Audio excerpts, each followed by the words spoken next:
Hi everyone, my name is Mr. Agnost and I'm going to be one of your teachers this year. I wanted to make this video to introduce myself. I'll be teaching 3 classes this year, Math 8, Math 7, and Coding. So this video is going to apply to everyone in all 3 of those classes.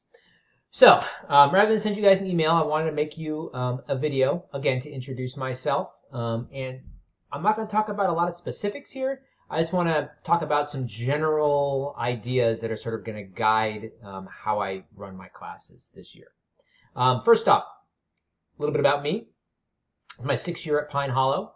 I am married to a teacher. She's a professor at DVC. So she is also teaching from home this year. She's got her office down the hall there. And for you parents that are watching, I am right there with you. I have a 7th grader and a 5th grader. So I think that's really important because there's my daughter, the 5th grader. I am seeing this from both sides. I'm seeing it from the parent perspective, and I'm seeing it from the teacher perspective. And I think it's important to have both those views. All right. So the first thing that I wanted to talk about was how I'm going to just approach my classes. And I'm going to let 2 main principles sort of guide my thinking and all the decisions I make. And those are patience and flexibility. This is a really challenging time.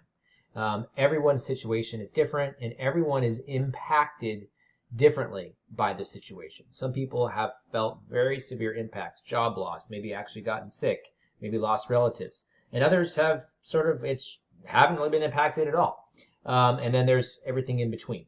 So I don't want to put an undue burden on people that have had to face more challenges than others. So I'm always going to err on the side of patience and flexibility in terms of grading, assignments, and so on. So if anything comes up during the course of this distance learning period, contact me. And again, I will always err on the side of patience and flexibility. Now that's a two-way street. I hope that you guys will extend to me that patience and flexibility. I'm going to try a lot of new things.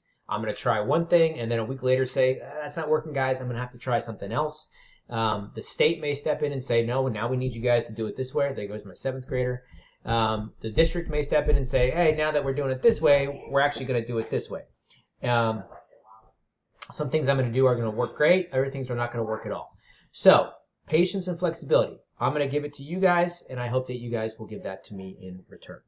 Another thing I want to talk about is responsiveness. So I sort of pride myself on being a responsive teacher. I've been there. As a parent, I've emailed my students' teachers, my kids' teachers, and either never gotten a response or gotten a response like 4 days later. That's not me. Any of you that had me last year during the distance learning period could probably vouch for the fact that, hey, if you sent me an email, I responded quickly. That day for sure, if not within an hour.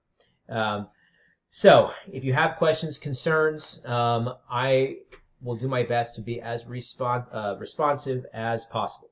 I don't want you to sit there, because I know this is stressful, and I don't want you guys to sit there wondering about something or stressing out about something. So flexibility, patience, and responsiveness. Those 3 things are really going to guide everything I do in my classes. In terms of how I'm going to teach my classes this year, I have spent countless hours up at night staring at the ceiling, thinking about the best way to do this. And every time I think I've settled on one way, I come up with a problem, and then I solve that problem, and then a day later I'll be like, well, now I have a problem with my solution. So after weeks of that, I think I finally have arrived at what my strategy is going to be. And what I thought about was, how do I maximize the benefit of the time that I have with your students? So I'm going to use one class as an example. I'll talk about my first period Math 8 class.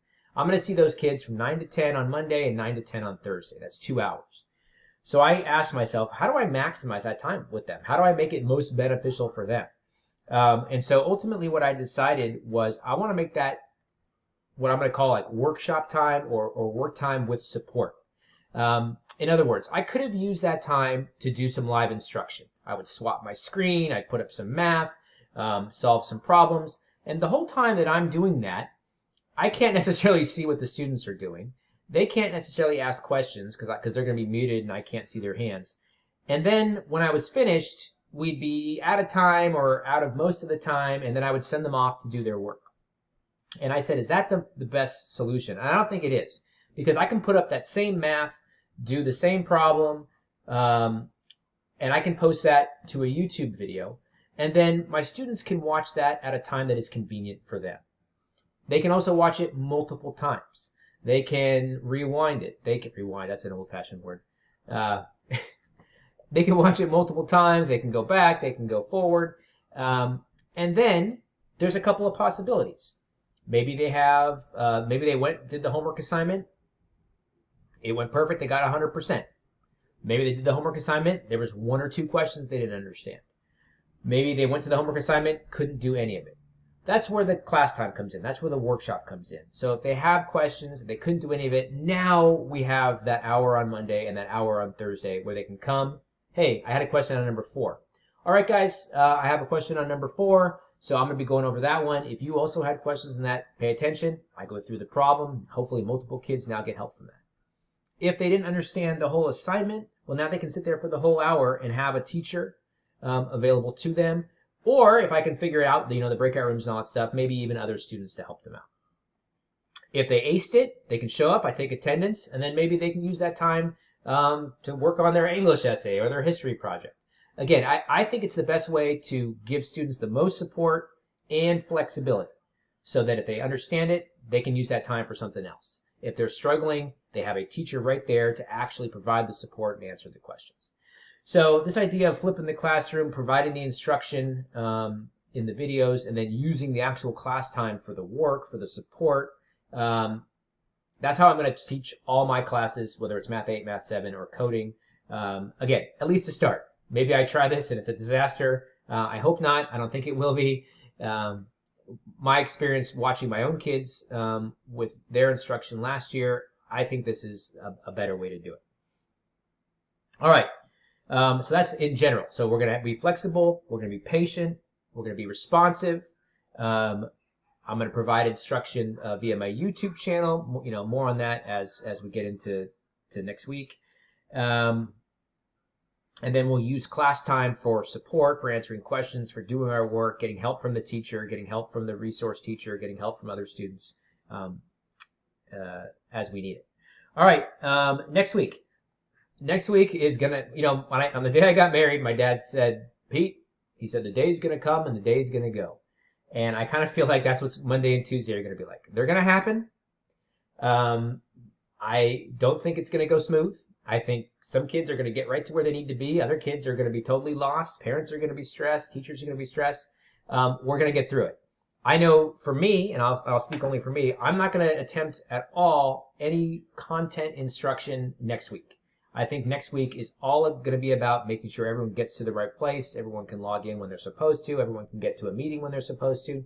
And by the end of next week, when I'm convinced that, okay, we've worked out all these wrinkles, everyone has the class codes they need, everyone knows how to get to the class when they need to, we've talked about the syllabus and grading a little bit, maybe on week 2 we will start with some instruction. In regards to content and instruction, it's not going to be an apples to apples exchange here. There's no way to replace 5 days a week in the classroom with 2 hours a week online. So I'm going to trim back the amount of content that we cover. Again, I'll use Math 8 as an example. I'm already eliminating topic 1. We're not doing it. I'm going to go to topic 2 because I think that's more important for algebra next year. So we're not going to cover as much. But obviously, I hope what we do cover, we cover better, more depth, right? Instead of breadth, we'll go for depth.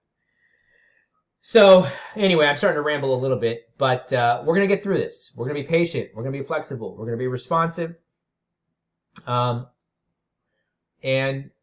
hopefully, we're gonna learn a lot of new skills that have nothing to do with math. All right, I've already learned how to create YouTube channels and do all these cool Zoom meetings and create all kinds of documents and things that I didn't know how to do before. So I'm excited that this experience is going to make me a better teacher. I think education in general, whenever we get back to being in the classroom, the situation is going to force a lot of teachers to up their game, right? Now there's no reason why every teacher shouldn't have a website and a YouTube channel and so on, where you can access lessons and instruction. And hey, I lost my worksheet. Well, go to the website and print it out. All right. But when I was a kid, if I lost the worksheet, you slink into class the next day and you say, I didn't do it because I lost the worksheet. Well, hopefully nowadays you can just go online, print it out, and redo it. All right. I'm starting to ramble. In closing, I'm looking forward to getting to know you guys. Email me if you have any questions, agnostp@mdusd.org. If I had you as a student last year, either in coding or Math 7, shoot me an email just to say hi. I'd love to hear from you, and I'll respond and say what's up, and then I'm looking forward to working with you. Make sure you subscribe to my YouTube channel. Smash that like button. And hit the notification bell.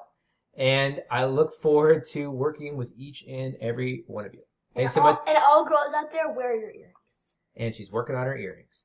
All right. Thanks so much, guys. Email me if you have any questions and to say hi.